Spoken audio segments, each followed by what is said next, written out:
हम एक सक्सेस मंत्र नाम की एक सीरीज बना रहे हैं।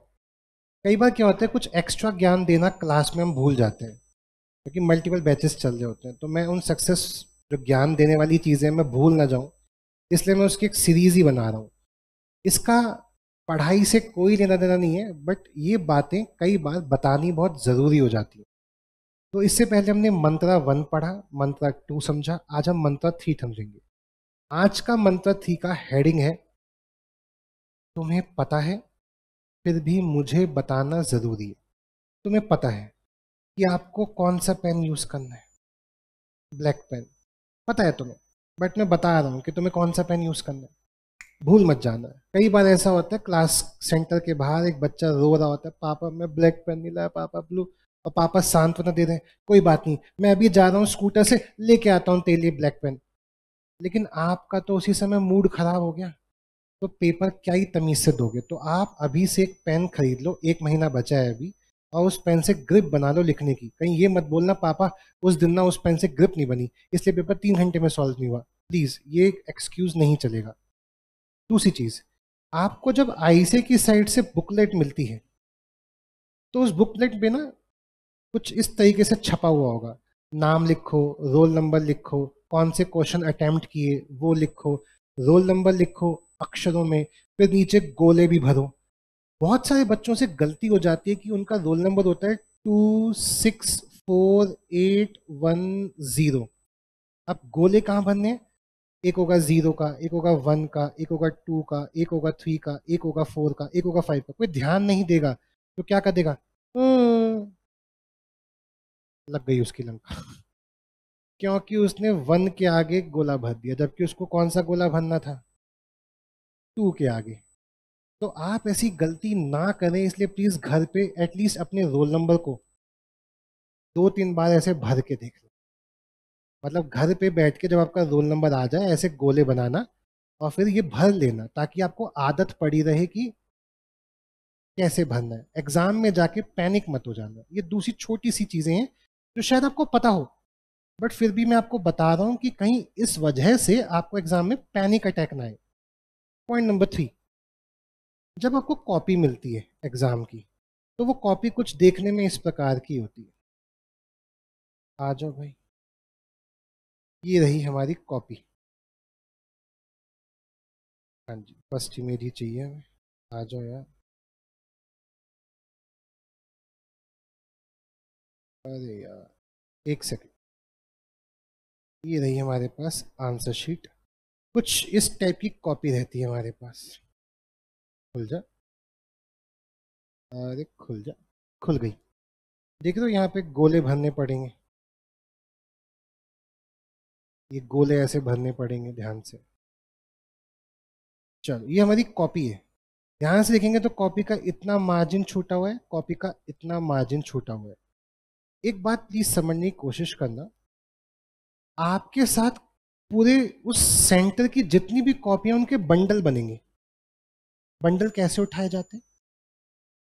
बंडल में रस्सी बांधी जाती होगी, और रस्सी जब बांधी जाएगी तो बुक्स कॉपी के ऊपर कॉपी कॉपी कॉपी कॉपी के बंडल कैसे बनेगा? एक यहाँ से आ रही होगी रस्सी, एक यहाँ से आ रही होगी रस्सी, एक यहाँ से आ रही होगी रस्सी, और एक यहाँ से आ रही होगी रस्सी। आपको नहीं लगता ऐसे उठाने से कॉपी का इतना पन्ना फट जाता होगा? यस और नो? मुड़ मुड़ के क्या वो फट सकता है उतना इतना हिस्सा? अब सपोज ये कॉपी है आपकी और आपने यही लिख दिया आंसर 1 और यही फट गया, कॉपी चेकर को कैसे पता चलेगा ये आंसर 1 ही था, वो तो फट गया। तो ध्यान रखना, ऑलरेडी बुक कॉपी में इतना मार्जिन है, इतना मार्जिन, यहाँ से इतना ही फटेगा ज़्यादा से ज़्यादा, इतना मार्जिन यहाँ भी है, इतना मार्जिन अपनी साइड से ले लेना। देखो बुक कॉपी में ये वाला मार्जिन है, ये वाला मार्जिन भी है, इस साइड मार्जिन नहीं है, तो ये वाला मार्जिन अपनी साइड से ले लेना, और नीचे की 2 लाइनें भी मत लिखना। अब आंसर नंबर कहाँ लिखोगे? आंसर नंबर 1 उसका ए पार्ट कर दो, लिखो लिखो लिखो। 2 लाइनें बच गई तो नीचे घिचपिच करने की जरूरत नहीं है, अगला पेज लेंगे और अगले पेज पे लिखेंगे आंसर नंबर 2 का बी। सर 1 का बी 1 का सी, कॉपी चेकर को दिख रहा है 2 का बी, 2 का बी मतलब 1 के ए के बाद बच्चे ने 2 का बी किया है, 1 का बी और 1 का सी अभी नहीं किया। तो कॉपी ना साफ साफ झलक रही, ध्यान से देखो इस बच्चे ने यही चीज किया। आंसर नंबर 1 ए, समझ पा रहे हो कौन सा आंसर है? पन्ना पलटा, आंसर 1 बी दिख रहा है साफ साफ।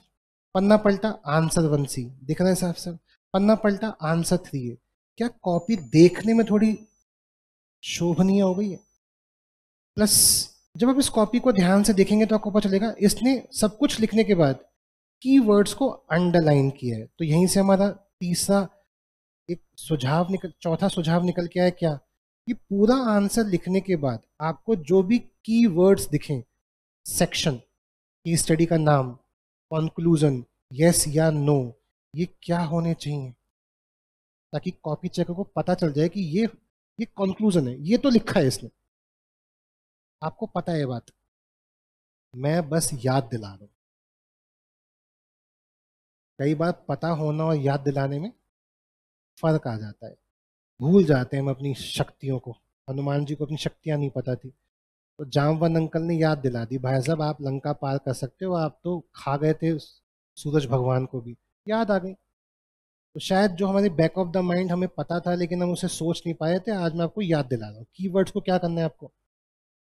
पांचवा आपको सुझाव, जब भी कोई केस बेस्ड क्वेश्चन हो, एप्लीकेशन बेस्ड, जहाँ पे कहानी बना के पूछा हुआ हो, वहाँ सबसे पहला पैराग्राफ आपको किसको डिवोट करना है?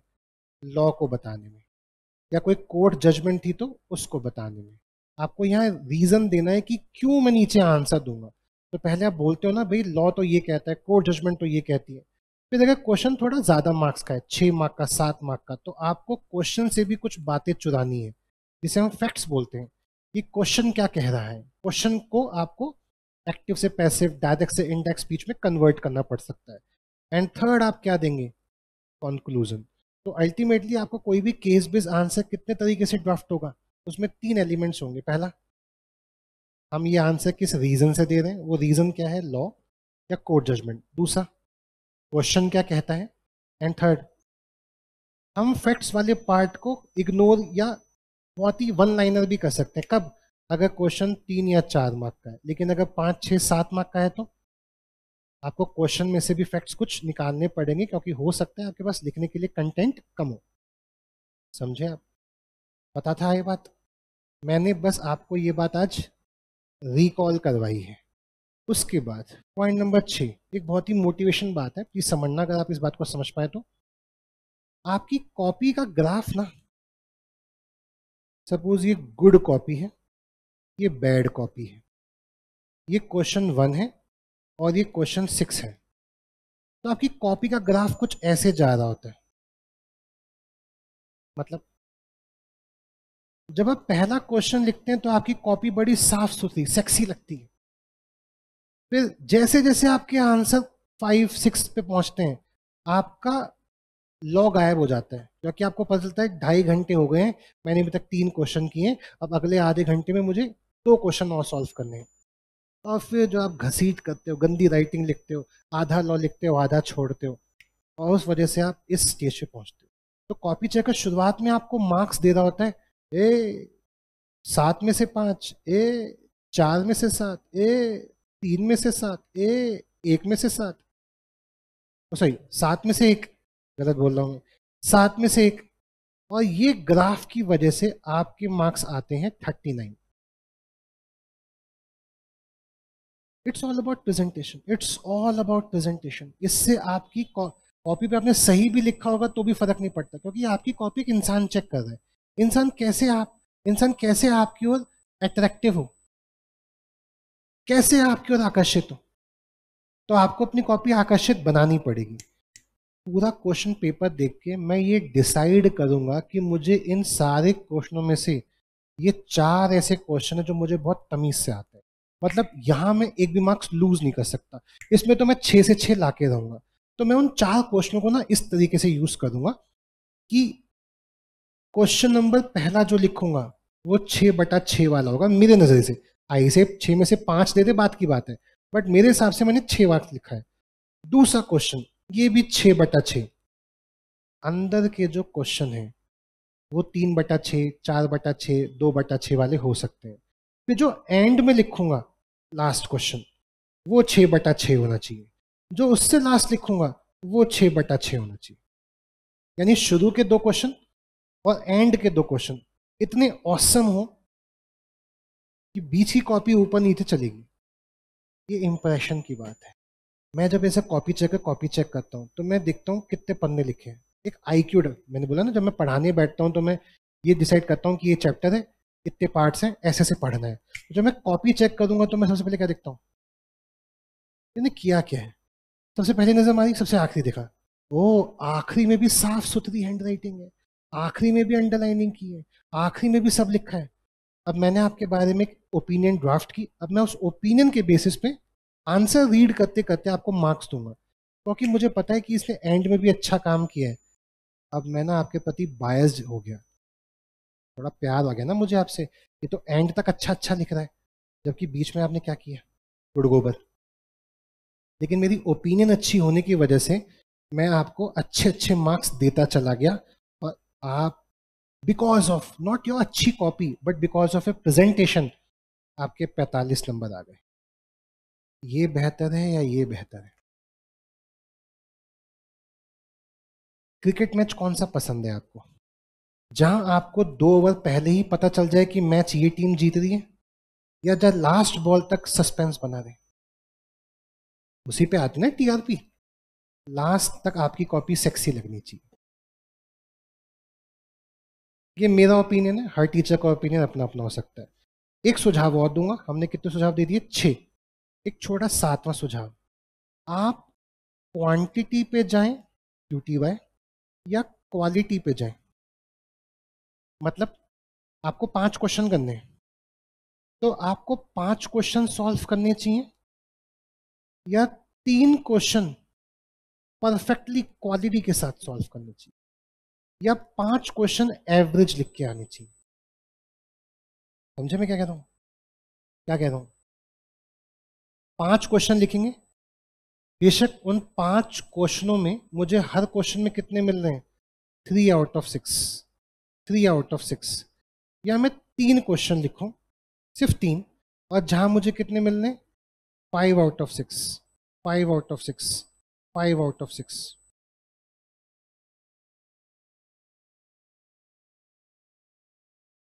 अब 5 तो आप सोच रहे हो, कॉपी चेक का 4 भी दे सकता है, अरे दे सकता है, अरे हाँ है ना।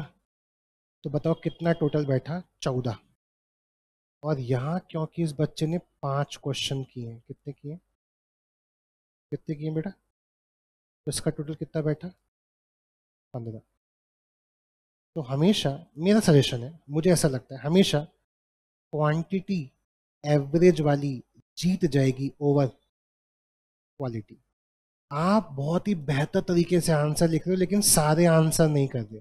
आपने 60% पेपर अटेम्प्ट किया, आपने 100% पेपर अटेम्प्ट किया, तो हमेशा मुझे ऐसा लगता है कि मार्क्स ज़्यादा कौन ले जाएगा? क्यों? सब में कुछ कुछ तो लाया।